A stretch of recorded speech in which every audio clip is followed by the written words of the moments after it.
Well, let's head to Kenya now. The government will use part of a $1.2 billion loan from the World Bank to settle the remainder of a $2 billion Eurobond, which is due at the end of June. Now, in February, Kenya raised $1.5 billion in a new Eurobond at a 9.75% coupon rate. And that was to partly settle the 2024 Eurobond. But of course, that left a balance of around $500 million, which is due in about 3 weeks. Now, Kenya's government plans to carry out another buyback of at least $1 billion before the end of this year. However, details on which of the outstanding Eurobonds this buyback will target have not been made public by the Finance Ministry just yet. Now, the update and future debt buybacks came as the central bank left the policy rate unchanged at 13%. Jibran Quereishi is the head of Africa research at the Standard Bank Group.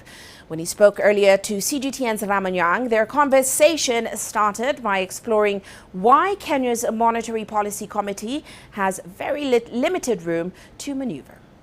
There was a fair amount of cautiousness by the MPC around the uncertainty on global risk conditions and the risk that interest rates in advanced economies could remain higher for longer. But of course, at the same time, I do think there was at least some element of effort to try and pave the way for an accommodative policy stance down the road.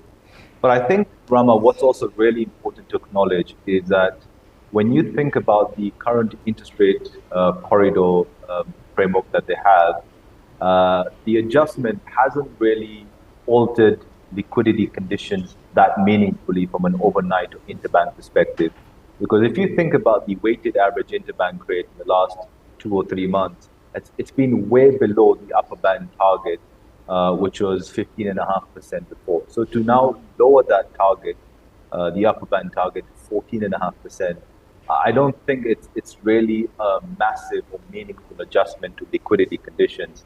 And to us, from where we sit today, monetary policy conditions are still relatively tight.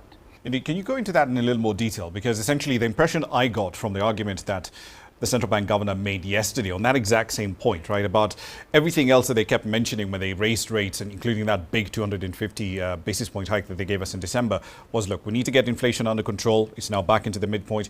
We also need to get ahead of imported inflation. So we need to essentially stabilize the currency.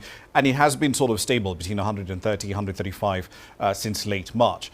But his argument is, look, yes, we need to be cautious, but ultimately, in a sense, Kenya's a rate taker here because you can't really move when the interest rate differential between the Fed funds rate and the Kenya shilling and the CBR rate is, relatively high. Yeah, look, I mean, precisely. I mean, to your point, I think there's merit being slightly more cautious in terms of loosening policy. But at the same time, I do think that the economy needs a boost or some tonic, given the environment, the business environment that the country is currently facing. Of course, as I've mentioned, you've got sticky and rising NPLs. You've got subdued private sector credit extension from the banks. Standard Bank does the PMI as well, and that's indicating to us that there is some element of concern from private enterprise, particularly around unpredictability of taxation and the policies around that. While I do agree that the economy needs a boost, I still think at the same time we also have to acknowledge that we can't be complacent, and we have to be cautious that the disinflation that we've seen, that you referred to from the fourth quarter of last year, courtesy of the tighter monetary policy stance, and of course the appreciation of the currency when we saw foreign inflows into the infrastructure bond, we have to ensure that inflation expectations remain anchored. And I think the concern is that if you cut too early, a lot of these offshore investors who are invested in fixed income assets in Kenya will take profit and move to other markets. Bear in mind, the Nigeria carry trade is open. The Egypt carry trade is also bonanza as we speak, and a blockbuster carry trade for many investors at this point in time. So portfolio investors have very many other options at this point in time. Moving forward, NPLs at levels that I haven't seen in quite a long time, 16.1% in the month of April. But looking ahead, at least over the next 12 months, enterprises, as you mentioned, they're looking at even more punitive taxes, assuming the 2024 finance bill is passed in its current form. Consumer demand has been fairly diminished. We're looking at a 10% fall, well, near 10% in real earnings between 2019 and 2023. There's about $4 billion in pending bills. Should we expect that NPLs will remain at these levels, at least in the second half of the year?